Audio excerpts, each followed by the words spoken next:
Bismillahirrahmanirrahim. Assalamualaikum warahmatullahi wabarakatuh. Kami di sini akan mempresentasikan mengenai asesmen anak berkebutuhan khusus. Kami dari kelompok 5 yang beranggotakan Siti Aminah Sarah dengan NIM 240392. Saya Alfian Nurdia dengan NIM 3661. Saya Martina Aisyah Syarani dengan NIM 24088116. Saya Sofia Ilmana Saka dengan NIM 2403515. Saya Siti Kirani dengan NIM 2403201. Adapun di sini topik bahasan kami mengenai timeline kerja, prosedur, pembagian tugas, kisi-kisi instrumen dan instrumen sementara. Yang pertama ada timeline kerja yang akan dipaparkan oleh Siti Kirani. Ya.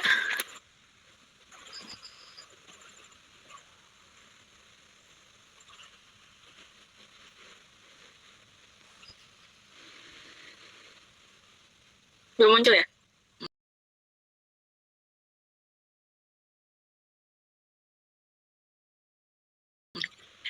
Ya, ada timeline yang sudah kita buat.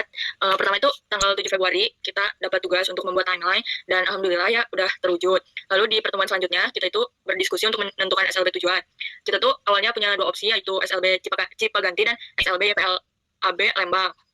Dan pada akhirnya kita menentukan SLB YPLAB Lembang, lalu kita langsung menghubungi sekolah yang udah kita tentuin.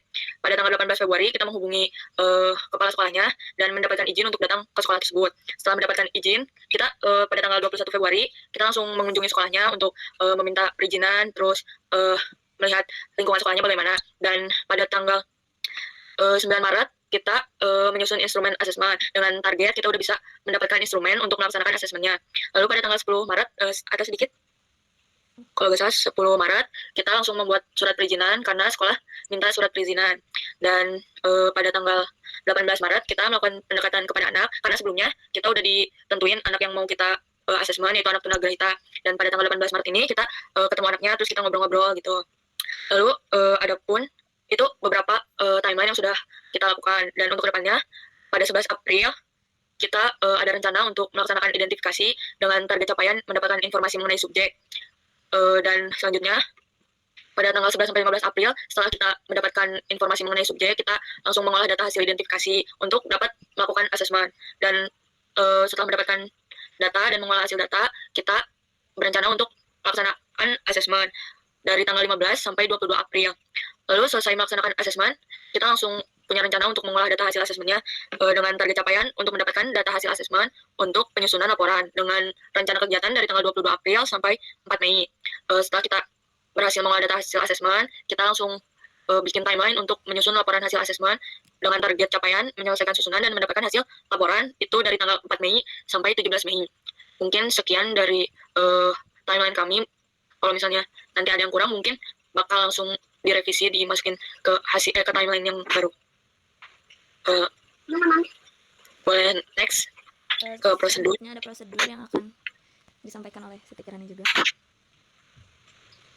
Ya, ini prosedur proyek identifikasi dan asesmen anak berkebutuhan khusus hambatan intelektual atau tunagrahita. Kita punya 3 poin besar. Yang pertama ada persiapan observasi SLB dan anak. Jadi pertama mengatur skema kegiatan kayak yang tadi udah kayak yang timeline kita buat, terus menentukan lokasi observasi yang udah kita tentuin di SLB YPLB Lembang, terus mengajukan permohonan izin observasi dan dokumentasi. Dan alhamdulillah kita udah bikin surat dan udah di approve sama pihak sekolah ya. Ini yang nomor 4 dan nomor 5. Terus yang 6 itu menyusun alat identifikasi itu. Dan yang ketujuh menyiapkan alat pengukuran kemajuan akademik dan perkembangan anak, yaitu kita lagi siapin. Terus yang poin kedua itu pelaksanaan.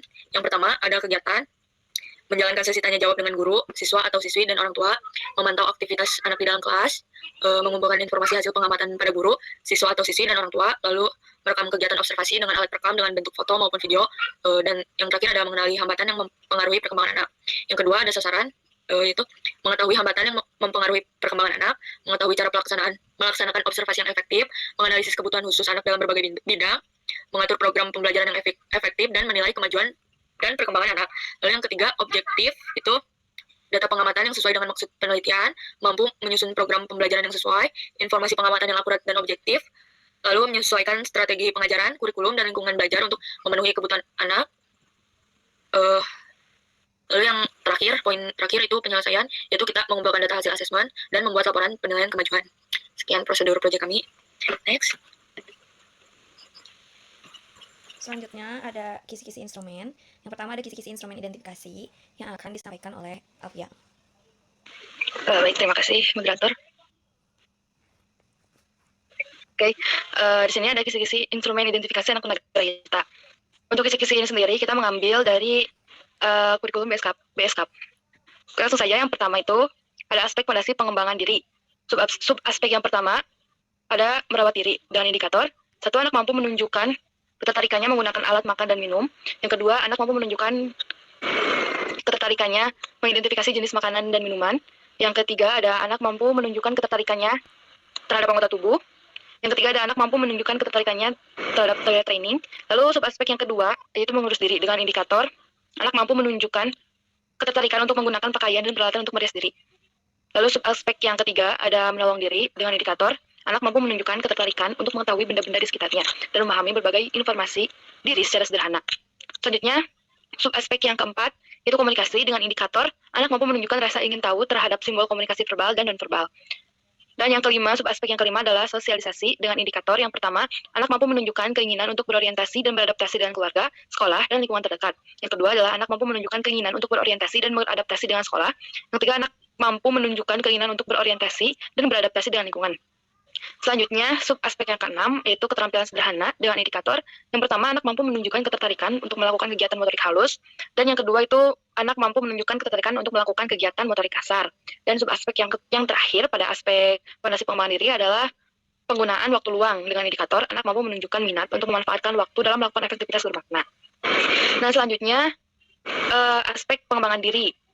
Di sini ada subaspek pertama, itu merawat diri. Pada aspek kali ini dibagi menjadi 6 fase. Nah, yang pertama ada fase umum, fase A, umumnya untuk kelas 1 dan kelas 2 SDLB. Dengan indikator, peserta didik mampu mengenal dan menggunakan alat makan dan minum. Yang kedua, peserta didik mampu makan dan minum dengan bantuan. Lalu yang ketiga, peserta didik mampu mengenal anggota tubuh, peralatan mandi, cara mencuci tangan, dan cara penggunaan toilet. Lanjut ke fase B, yang umumnya untuk kelas 3 dan 4 SDLB. Dengan indikator yang pertama, peserta didik mampu makan menggunakan tangan dan minum menggunakan gelas dengan sikap yang baik tanpa bantuan. Yang kedua, boleh di next. Oke. Coba yang kedua dulu di atas. Nah, yang kedua, peserta didik mampu makan, melakukan kegiatan mandi, menggosok gigi, dan menggunakan toilet. Selanjutnya fase C, yang umumnya itu untuk kelas 4 dan 5 dan 6 SD, dengan indikator. Yang pertama adalah peserta didik mampu makan menggunakan alat, yaitu sendok dan garpu. Boleh next. Minum menggunakan sedotan, minum menggunakan cangkir, makan dan minum secara mandiri. Lalu yang kedua, peserta didik mampu mencuci wajah. Yang ketiga, peserta didik mampu membersihkan diri setelah buang air kecil dan besar. Yang keempat, peserta didik mampu mengenali ciri-ciri pubertas secara fisik dan psikis pada laki-laki dan perempuan, serta dapat menggunakan pembelut pada wanita. Selanjutnya, fase D, atau umumnya untuk kelas 7, 8, dan 9 SMPLB. Nah, indikator yang pertama itu peserta didik mampu makan makanan berkuah, minum minuman dalam kemasan, mengenal tata cara makan dan minum dengan sopan. Yang kedua adalah peserta didik mampu membuat makanan dan minuman sederhana untuk diri sendiri, menghidangkan makanan untuk diri sendiri. Yang ketiga, peserta didik mampu memelihara kebersihan tangan dan kaki serta mencuci rambut. Selanjutnya fase E, yang umumnya itu untuk kelas 10 SMALB. Dan indikator yang pertama, peserta didik mampu makan makanan kemasan. Peserta didik mampu mengenal tata cara dan minum di tempat umum. Yang ketiga, peserta didik mampu membuat makanan dan minuman untuk orang terdekat, yaitu guru dan temannya. Dan yang keempat, itu peserta didik mampu menghidangkan minuman dan makanan ringan untuk tamu serta menata peralatan makan di meja makan. Lalu yang kedua, peserta didik mampu memelihara kuku. Yang di sini itu kayak perawatan untuk dirinya sendiri gitu, kayak memelihara kuku, mencukur kumis, jenggot dan lain sebagainya. Nah, selanjutnya subaspek yang kedua yaitu mengurus diri. Di sini juga sama, dibagi menjadi 6 fase. Fase A yaitu untuk kelas 1 dan 2 SDLB. Nah, di sini mengurus dirinya tuh kayak basic gitu loh. Kayak basicnya dulu, kayak menggunakan pakaian dalam, terus bisa menyisir, bercermin, dan juga bisa menggunakan peralatan untuk merias diri gitu. Nah, lanjut ke fase B yang kelas 3 dan 4 SDLB. Nah, kalau di sini peserta didik itu harus udah bisa menggunakan pakaian luar kayak kaos atau kemeja. Tapi di sini kaos ditekankannya untuk memakai kaos. Lalu udah bisa memilih pakaian dalam, peserta didik mampu memakai bedak bagi perempuan jadi untuk merias diri, dan udah bisa menyisir rambut. Nah, untuk fase C, nah kalau tadi itu pakaiannya kaos, Nah, di fase C ini peserta didik udah harus bisa menggunakan pakaian berkancing, kayak kemeja atau mungkin celana yang memiliki kancing seperti itu. Dan udah bisa memakai sepatu tanpa tali, memakai ikat pinggang serta menata rambut. Selanjutnya fase D, yang umumnya untuk kelas 7, 8, dan 9 SMPLB. Kalau di sini tentunya udah meningkat lagi, peserta didik harus sudah bisa melepas dan memakai kaos kaki, melepas dan memakai sepatu bertali. Nah, di sini juga peserta didik itu udah harus bisa mengenakan aksesoris seperti anting, kalung, dan bandana, atau menggunakan kopiah dan topi untuk laki-laki. Nah, untuk fase E, umumnya itu untuk kelas 10 SMALB. Nah, di sini anak peserta didik itu harus sudah mampu mengenakan aksesoris pakaian, memilih pakaian sesuai kebutuhan. Jadi udah harus tahu pakaian ini tuh harus dipakai kapan gitu, kayak seragam buat sekolah, nggak buat tidur gitu. Nah, yang kedua, peserta didik mampu merias wajah untuk kegiatan sehari-hari dan merias wajah untuk acara pesta. Nah, fase F, yaitu untuk kelas 11 dan 12 SMALB. Nah, di sini peserta didik mampu mengenakan pakaian sesuai kebutuhan serta memilih aksesoris sesuai acara yang akan dihadiri. Selanjutnya, subaspek yang ketiga yaitu menolong diri. Fase A, untuk fase A, peserta didik mampu mengidentifikasi benda-benda berbahaya. Jadi kalau di fase A ini, peserta didik tuh baru dikenalkan dulu sama benda yang berbahaya, terus alat pelindung diri, sama alat-alat yang bisa digunakan untuk menyelamatkan diri. Terus peserta didik juga harus udah bisa mengenali identitas dirinya sendiri, kayak namanya, terus umur mungkin, sama tempat tinggal. Terus yang ketiga itu peserta didik harus mengenal kondisi tertentu yang membahayakan kesehatan dan keselamatan diri. Jadi kalau fase A ini, peserta didik lebih ke pengenalan terlebih dahulu. Nah, selanjutnya fase B. Fase B masih pengenalan. Di sini ada pengenalan binatang buas dan jinak. Jadi peserta didik itu harus udah tahu apa aja hewan yang jinak dan buas gitu. Yang kedua, peserta didik mampu menggunakan alat pelindung diri. Peserta didik mampu mengenal tanda-tanda bencana alam, mengenal cara menggunakan alat atau benda untuk menyelamatkan diri. Peserta didik mampu mengenal cara melakukan penyelamatan diri dengan bimbingan. Lalu ada mampu mengenal cara mencari pertolongan pada orang dewasa, terutama dikenal. Kalau di fase ini, peserta didik udah melakukan kegiatannya tapi masih dengan bantuan atau bimbingan guru atau orang tuanya. Lanjut ke fase C.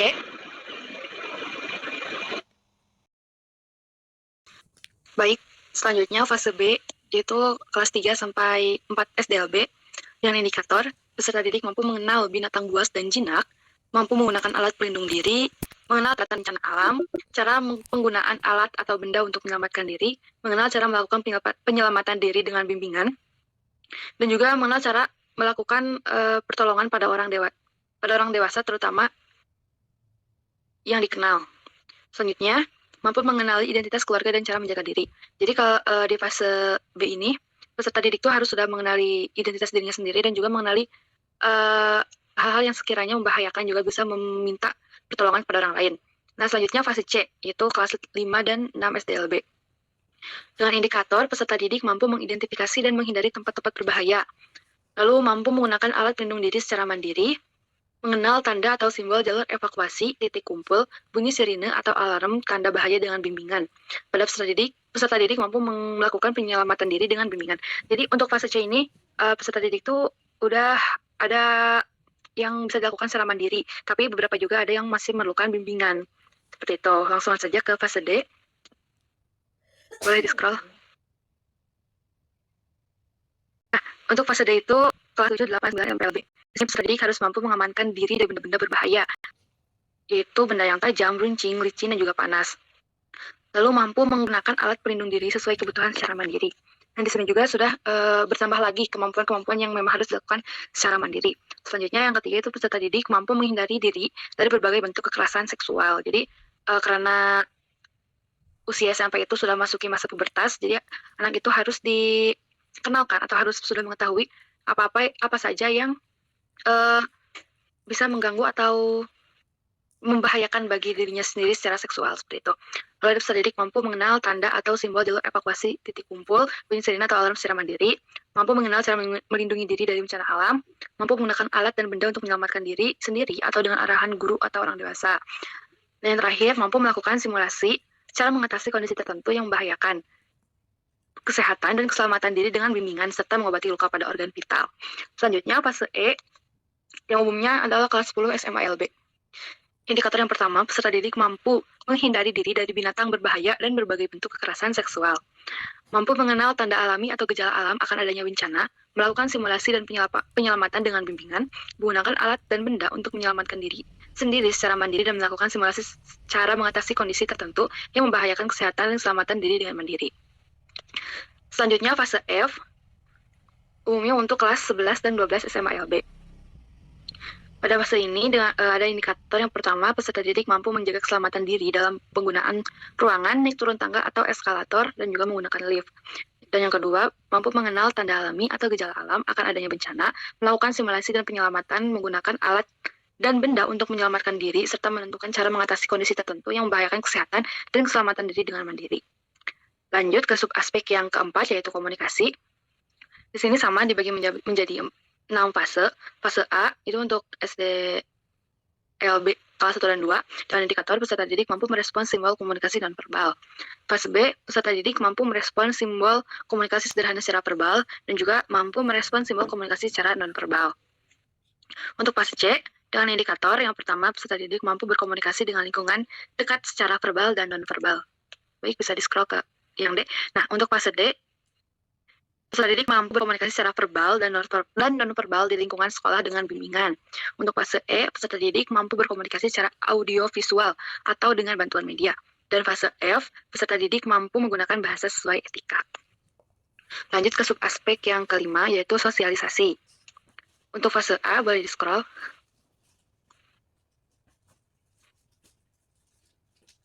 Nah, untuk fase A, ada indikator yaitu peserta didik mampu beradaptasi dengan keluarga. Untuk fase B, mampu melakukan orientasi dan adaptasi dengan lingkungan kelas. Jadi kalau A itu keluarga, B lingkungan kelas, fase C itu di lingkungan sekolah, lalu fase D di lingkungan masyarakat, fase E mampu melakukan kegiatan bersama masyarakat. Nah, jadi yang ke-6, fase F, mampu melakukan kerjasama di lingkungan keluarga, sekolah, dan masyarakat. Selanjutnya, subaspek yang ke-6 yaitu keterampilan sederhana.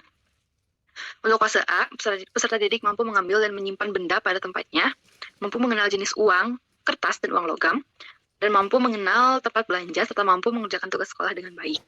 Untuk fase B, peserta didik mampu menggunakan alat komunikasi sederhana. Boleh di-scroll. Mampu mengidentifikasi warna dan gambar pada mata uang, lalu mampu mengenal jenis barang pada tempat belanja. Lalu yang keempat, boleh scroll lagi. Mampu melakukan tugas piket sekolah. Selanjutnya fase C, peserta didik dapat mengenal nilai uang. Kalau tadi hanya mengenal uang logam dan uang kertas saja, sekarang harus bisa mengenal nilai uangnya itu sendiri. Lalu dapat berbelanja barang sesuai kebutuhan, mengenal berbagai jenis pekerjaan di lingkungan masyarakat. Nah, selanjutnya fase D, peserta didik mampu menggunakan alat masak dan membuat makanan sederhana sendiri. Mampu merapikan tempat tidur dan menjaga kebersihan rumah, mengenal jenis uang elektronik dan membelanjakan uang sesuai dengan harga barang.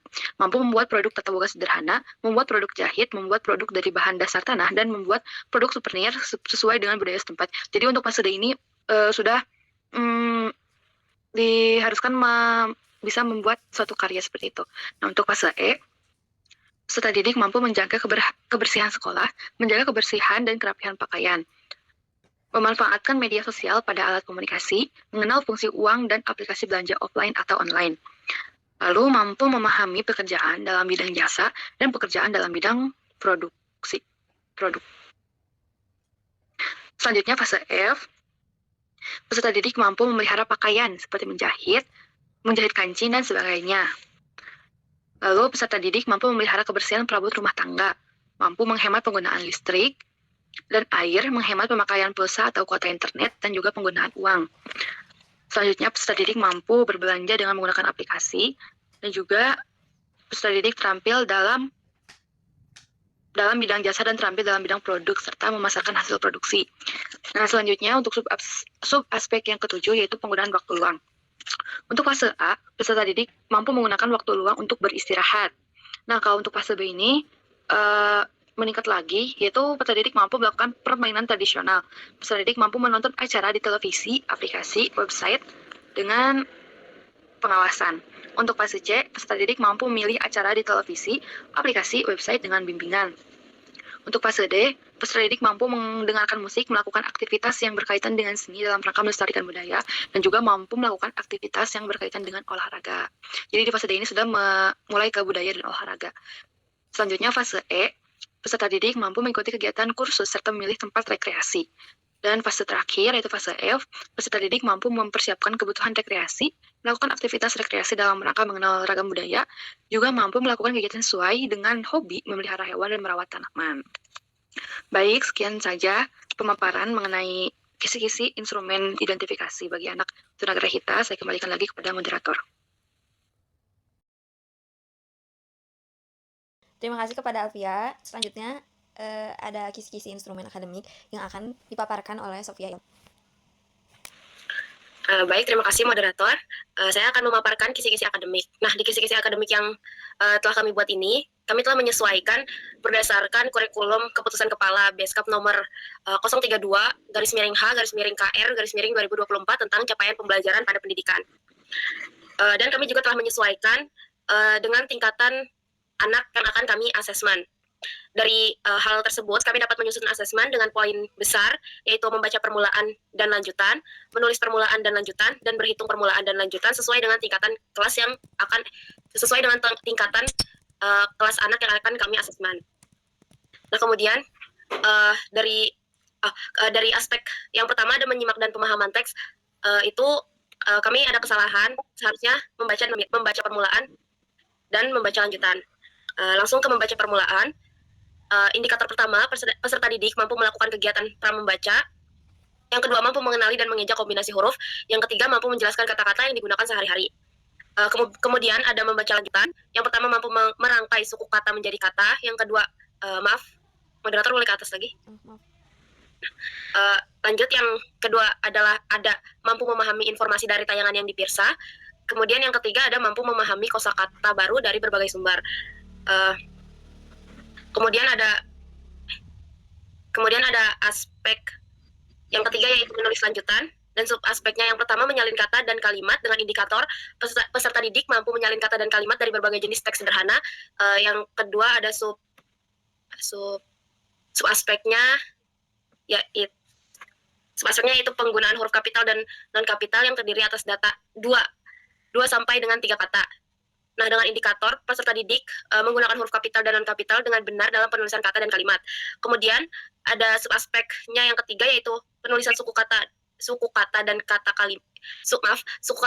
dan kalimat sederhana dengan indikator peserta didik dapat menuliskan suku kata dan kalimat dengan benar. Kemudian ada aspek yang keempat yaitu menulis permulaan. Dengan subaspek pramenulis yaitu dengan indikator peserta didik dapat melakukan kegiatan pramenulis. Kemudian ada aspeknya menyalin huruf suku kata dan kata dengan indikator peserta didik mampu menyalin huruf suku kata dan kata. Lalu ada aspek yang kelima yaitu berhitung lanjutan dengan subaspek bilangan dengan indikator peserta didik dapat membilang lambang bilangan dari 1 sampai dengan 50. Kemudian indikator kedua yaitu peserta didik dapat mengurutkan bilangan asli sampai dengan 50 menggunakan benda yang konkret. Kemudian ada indikator ketiga yaitu menunjukkan cara penjumlahan dan pengurangan dua bilangan dengan hasil sampai 20 dengan menggunakan benda yang konkret. Kemudian ada indikator keempat yaitu menghitung hasil penjumlahan dan pengurangan dua bilangan sampai dengan 20 dengan benda konkret. Kemudian ada indikator kelima yaitu menunjukkan dan menggunakan uang rupiah dengan besaran 50.000 sampai maksimal 20.000 dan menuliskan kesetaraan nilai uang tersebut. Kemudian ada subaspek yang kedua yaitu pengukuran dengan indikator mengidentifikasi benda ringan, benda dengan menggunakan benda-benda di sekitar, mengurutkan benda dari berat ke ringan atau sebaliknya, dan dengan indikator kedua mengenal waktu seperti hari, tanggal, dan bulan. Kemudian ada subaspek yang ketiga yaitu geometri dengan indikator mengidentifikasi benda-benda bangun datar, segitiga, dan lingkaran, dan mengilustrasikan gambar bangun datar. Dan subaspek yang terakhir adalah analisis data dan peluang dengan indikator mengurutkan dan membandingkan banyak sedikit dengan benda konkret sampai dengan 20. Kemudian ada aspek yang keenam yaitu berhitung permulaan dengan aspek bilangan dengan indikator membilang lambang bilangan asli sampai 20, mengurutkan bilangan asli sampai dengan 20 menggunakan benda yang konkret. Lalu menunjukkan cara penjumlahan bilangan asli yang hasilnya maksimal 10 dengan menggunakan benda yang konkret. Kemudian ada subaspek pengukuran dengan indikator peserta didik mampu membandingkan tinggi, rendah, dan panjang menggunakan benda yang konkret. Kemudian ada geometri dengan indikator peserta didik mengenal benda-benda bangun ruang seperti kubus, bola, dan balok. Dan indikator berikutnya mengelompokkan bangun ruang sesuai dengan sifat dan jenisnya menggunakan benda yang konkret. Dan sub aspek berikutnya basis data dan peluang. Dengan peserta didik mampu mengumpulkan dan membandingkan dikit dengan benda konkret sampai dengan 10. Kemudian indikator memahami terkecil suatu benda. Sekian kisi-kisi akademik yang telah kami buat. Saya kembalikan ke moderator. Terima kasih. Baik, terima kasih kepada Sofia. Baik, terima kasih kepada Sofia atas pemaparannya. Selanjutnya, ada kisi-kisi instrumen perkembangan yang akan dipaparkan oleh Martina Eksa.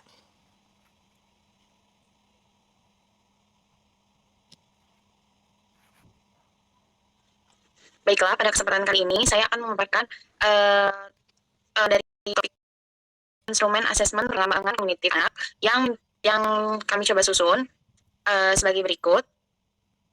Yang pertama adalah ada keterampilan, subketerampilan, dan indikator. Klasifikasi tahap pertama yaitu profesional, itu pada dasarnya ya.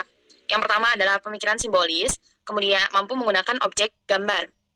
Kemudian yang kedua ada mampu menggunakan objek kata-kata untuk mempresentasikan suatu yang tidak hadir secara fisik, baik gambar maupun tulisan, ataupun hanya beberapa bayangan seperti cerita, dan lain sebagainya. Kemudian yang kedua ada egosentris, yaitu mampu melihat sesuatu dari sudut pandang orang lain.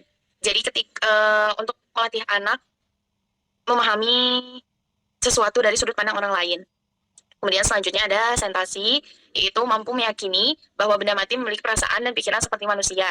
Kemudian konservasi, yaitu mampu memahami bahwa kuantitas suatu benda tetap sama meskipun penampilannya berubah. Seperti kuantitas dalam beberapa benda, karena di sini anak diminta untuk memahami kuantitas hanya perubahan penampilannya, tapi kuantitasnya tetap sama. Kemudian selanjutnya di bagian bahasa, mampu menggunakan kalimat yang lebih kompleks dan mampu menggunakan kosakata yang lebih luas. Kosakata yang lebih luas di sini dia bisa menggunakannya, mengucapkannya karena membutuhkan pemahaman yang lebih untuk bisa menggunakan dan mengucapkan kalimat tersebut. Kemudian baiklah, untuk selanjutnya di bagian bahasa, yaitu mampu menggunakan kalimat yang lebih kompleks dan mampu menggunakan kosakata yang lebih luas. Maksud kosakata yang lebih luas di sini adalah mampu memahami dan juga mampu menggunakan dalam beberapa kalimat ataupun dalam penggunaan kalimat-kalimat. Kemudian kemampuan mengklasifikasikan objek. Kemampuan mengklasifikasikan objek itu mampu membedakan setiap objek berdasarkan warna, berdasarkan bentuk, berdasarkan jumlah, ataupun berdasarkan kuantitas lainnya. Nah, yang selanjutnya yaitu klasifikasi operasional yang lebih konkret. Yaitu bisa juga disebut dengan tahap yang lebih lanjut ya. Yang pertama adalah pemikiran yang lebih logis atau pemikiran logis, mampu berpikir logis tentang masalah-masalah konkret. Karena untuk tahapan selanjutnya, anak diminta nantinya untuk bisa membahas permasalahan yang lebih lanjut atau yang lebih sulit daripada tahapan yang sebelumnya. Kemudian selanjutnya ada konservasi, mampu memahami bahwa kuantitas tetap sama meskipun penampilannya berubah, akan tetapi dalam konteks yang lebih sulit untuk kedepannya. Kemudian selanjutnya ada reversibilitas, yaitu mampu memahami bahwa suatu tindakan dapat dibatalkan atau diubah kembali ke kondisi semula. Maksudnya diubah kembali ke kondisi semula di sini adalah bisa mengembalikan sesuatu yang misalnya telah dihancurkan ke dalam bentuk semula lagi. Jadi bisa mengembalikan sebuah kegiatan yang telah dilakukan ataupun perubahan yang dilakukan ke bentuk semula lagi atau ke bentuk sebelumnya. Kemudian selanjutnya ada di klasifikasi, mampu mengklasifikasikan objek berdasarkan beberapa ciri. Dan ciri di sini bisa bentuk, kuantitas, ataupun warna. Kemudian ada di reversibilitas, kemudian di klasifikasi, mampu mengklasifikasikan objek berdasarkan beberapa ciri dan mampu memahami hubungan antar kelas. Hubungan antar kelas di sini bisa jadi seperti binatang, ataupun hewan, atau rantai makanan, dan lain sebagainya. Kemudian seriasi, yaitu mampu mengurutkan objek berdasarkan ukuran, dari yang terkecil sampai terbesar, ataupun sebaliknya dari yang terbesar sampai terkecil. Kemudian selanjutnya, mampu mengurutkan objek berdasarkan berat. Mampu mengurutkan objek berdasarkan berat ini bisa dari yang ringan ke berat, ataupun sebaliknya dari yang berat ke ringan. Dan mampu mengurutkan objek berdasarkan karakteristiknya, misalnya seperti dari yang paling mencolok ke yang tidak terlalu mencolok, ataupun dalam karakteristik lainnya warna, ataupun yang telah tertera nanti diberikan.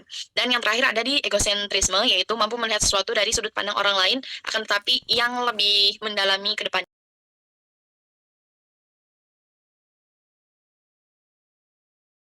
Baik, terima kasih kepada Martina Echa. Selanjutnya ada instrumen identifikasi yang akan dipaparkan kembali oleh Alivia. Terima kasih. Di sini ada instrumen identifikasi. Yang pertama adalah ada identitas anak meliputi nama, tempat tanggal lahir, jenis kelamin, nama sekolah, kelas, alamat rumah, serta alamat sekolah. Dan juga di sini disertai dengan tanggal dilakukannya identifikasi dan juga asesor yang melakukan identifikasi. Selanjutnya ke instrumen identifikasi anak tunagrahita. Nah, yang pertama anak tunagrahita itu diklasifikasikan menjadi 3, yaitu ringan, sedang, dan juga berat. Di sini yang ringan terlebih dahulu. Yang pertama yang gejala yang diamati itu memiliki IQ 50 sampai 70 menurut WISC. Yang kedua, 2 kali berturut-turut tidak naik kelas. Yang ketiga, masih mampu membaca, menulis, dan berhitung sederhana. Yang keempat, tidak dapat berpikir secara abstrak. Lalu yang kelima, kurang perhatian terhadap lingkungan. Dan yang keenam, sulit menyesuaikan diri dengan situasi atau interaksi sosial. Selanjutnya, tunagrahita sedang. Yang pertama, memiliki IQ 25 sampai 50. Yang kedua, tidak dapat berpikir secara abstrak. Yang ketiga, hanya mampu membaca kalimat tunggal. Yang keempat, mengalami kesulitan dalam berhitung, sekalipun sederhana. Dan yang kelima, perkembangan interaksi dan komunikasinya terlambat. Dan yang keenam, mengalami kesulitan untuk beradaptasi dengan lingkungan yang baru atau penyesuaian diri. Dan yang terakhir adalah kurang mampu untuk mengurus diri sendiri. Selanjutnya, tunagrahita berat dengan IQ 25 ke bawah. Nah, gejala yang diamati yang pertama, IQ. Yang kedua, hanya mampu membaca 1 kata. Yang ketiga, sama sekali tidak berpikir secara abstrak. Yang keempat, tidak dapat melakukan kontak sosial. Kelima, tidak mampu mengurus diri sendiri. Dan yang keenam, akan banyak bergantung pada bantuan orang lain. Boleh di-scroll apakah masih ada? Oh, oke, mungkin dicukupkan untuk instrumen identifikasi. Saya kembalikan ke moderator. Baik, terima kasih kepada Alvia yang telah memaparkan instrumen identifikasi. Selanjutnya ada instrumen akademik yang akan dipaparkan oleh saya sendiri. Untuk instrumen berikut dengan subindikator sebagai acuan dalam pembuatan soal, subindikator berikut juga sebagai acuan penilaian kami kepada peserta didik. Di aspek membaca dan memirsa, indikator peserta didik mampu melakukan kegiatan pramembaca ada 3 poin, yaitu memegang buku dengan benar, melihat apakah sesuai jarak mata saat membaca buku peserta didik, lalu melihat cara membalik halaman buku peserta didik. Nah, di indikator kedua mampu mengenali dan mengeja kombinasi huruf. Ada 2 poin, yaitu mengeja suku kata dan mengeja kata. Lalu indikator mampu menjelaskan kata-kata yang digunakan sehari-hari. Subindikatornya ada menggunakan kata sehari-hari dalam kalimat. Lalu indikator mampu membaca teks sederhana. Subindikatornya membaca kalimat dengan intonasi yang tepat. Selanjutnya pada aspek membaca dan memirsa, di aspek membaca lanjutan, indikatornya mampu merangkai suku kata menjadi kata. Subindikatornya ada merangkai suku kata kafi dan kafika, konsonan vokal dan konsonan vokal konsonan. Indikator mampu memahami informasi dari tayangan yang dipirsa. Subindikatornya ada mengidentifikasi informasi utama dalam tayangan, mengidentifikasi informasi pendukung dalam tayangan. Lalu indikator mampu menambah kosakata baru dari berbagai sumber. Subindikatornya dia dapat menambah kosakata dari teks yang dibacakan, tayangan yang dia pirsa, dan dari teks cerita narasi. Lalu di aspek menulis lanjutan, subaspeknya menyalin kata dan kalimat. Indikatornya ada peserta didik mampu menyalin kata dan kalimat dari berbagai jenis teks sederhana. Subindikatornya peserta didik dapat menyalin kata dari teks atau petunjuk arahan, terus dari kalimat dari teks pengalaman, lalu kalimat dari teks narasi. Selanjutnya, subaspek penulisan suku kata, kata, dan kalimat sederhana. Dengan indikator peserta didik dapat menuliskan suku kata, dan kalimat dengan benar. Subindikatornya ada menulis suku kata dengan ejaan yang benar, menulis kata dengan ejaan yang benar, dan menulis kalimat sederhana. Subaspek penggunaan huruf kapital dan non-kapital yang terdiri atas 2 sampai dengan 3 kata. Indikatornya peserta didik menggunakan huruf kapital dan non-kapital dengan benar dalam penulisan kata dan kalimat. Di sini peserta didik diminta untuk menulis kalimat dengan awalan huruf kapital, menulis kapital untuk nama orang dan tempat, lalu menulis dengan huruf full non-kapital.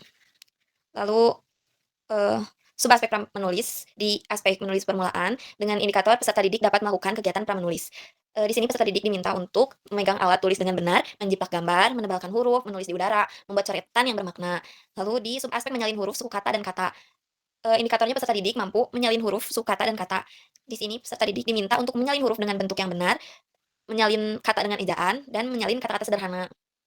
Selanjutnya, di aspek berhitung lanjutan, subaspek bilangan, dengan indikator peserta didik dapat membilang lambang bilangan 1 sampai 50. Di sini peserta didik diminta untuk membilang maju lambang bilangan 1 sampai 50, lalu menghitung mundur dari lambang 50 ke 1. Lalu indikator peserta didik dapat mengurutkan bilangan asli menggunakan benda konkret. Di sini peserta didik diminta untuk mengurutkan bilangan dari yang kecil ke yang besar dan sebaliknya.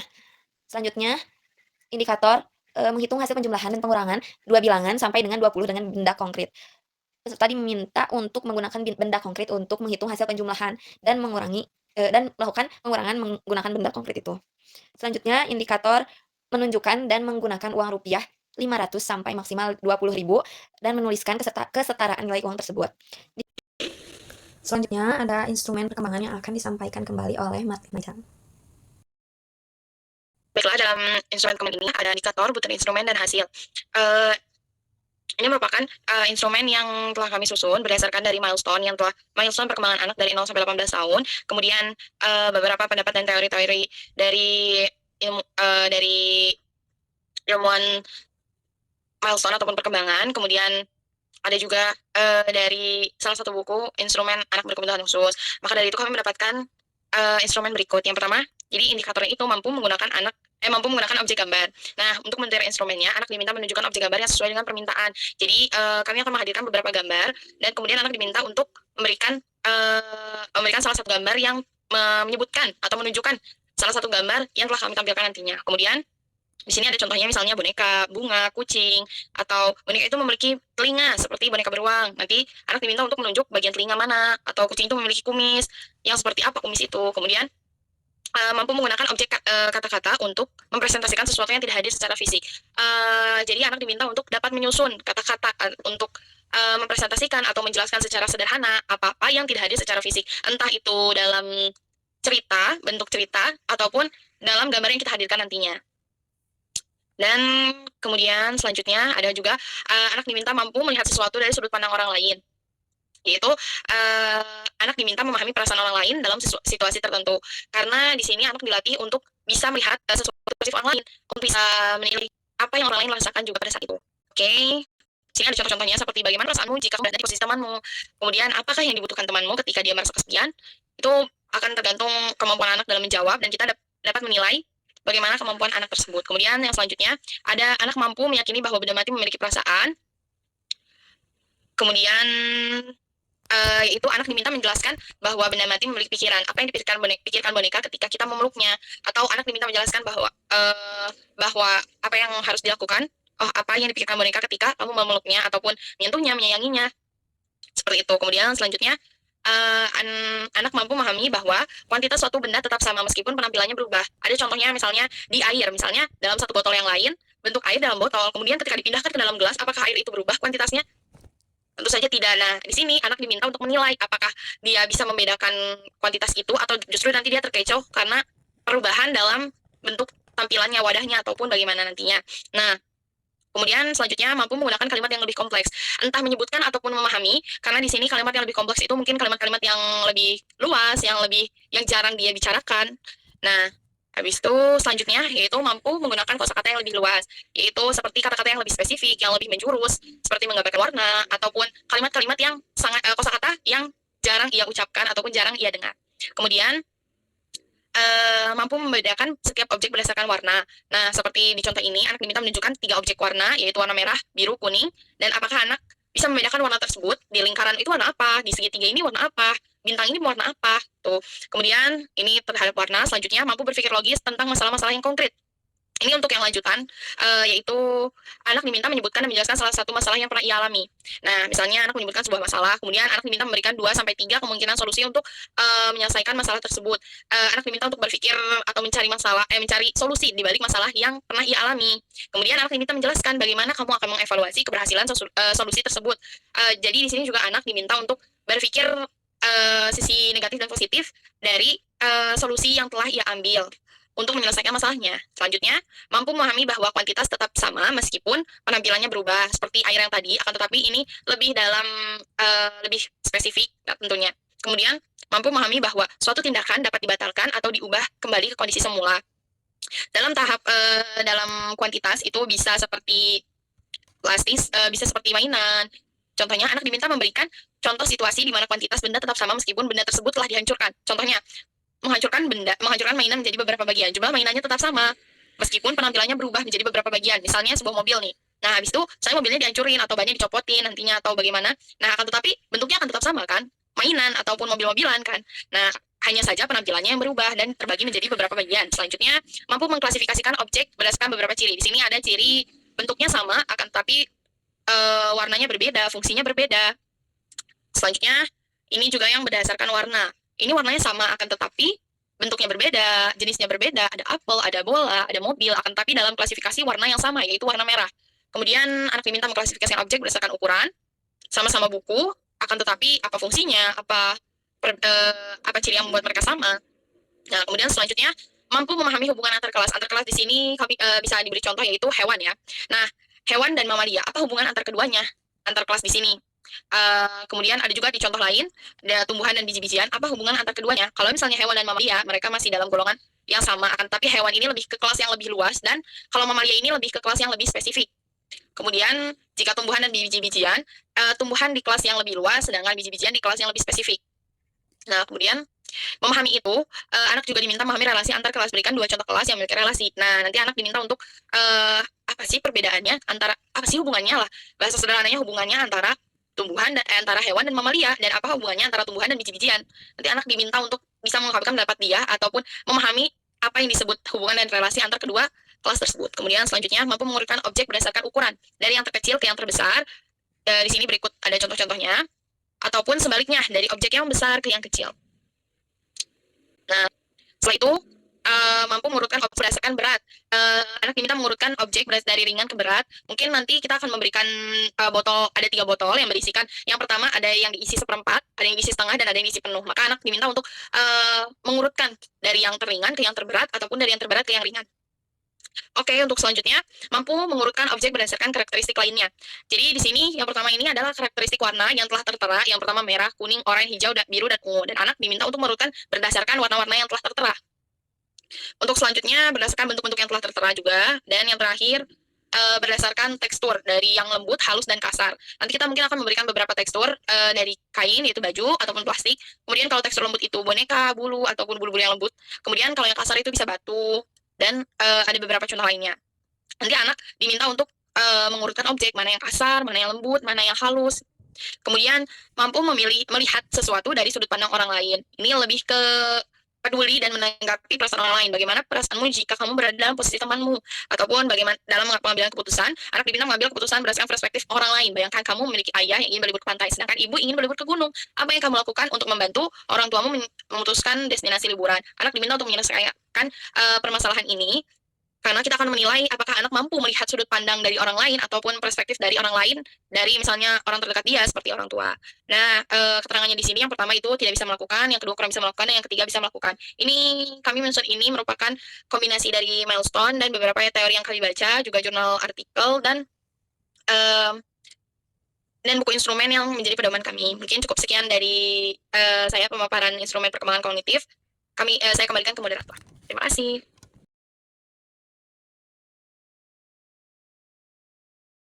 Baik, terima kasih kepada Martina Echa atas pemaparannya.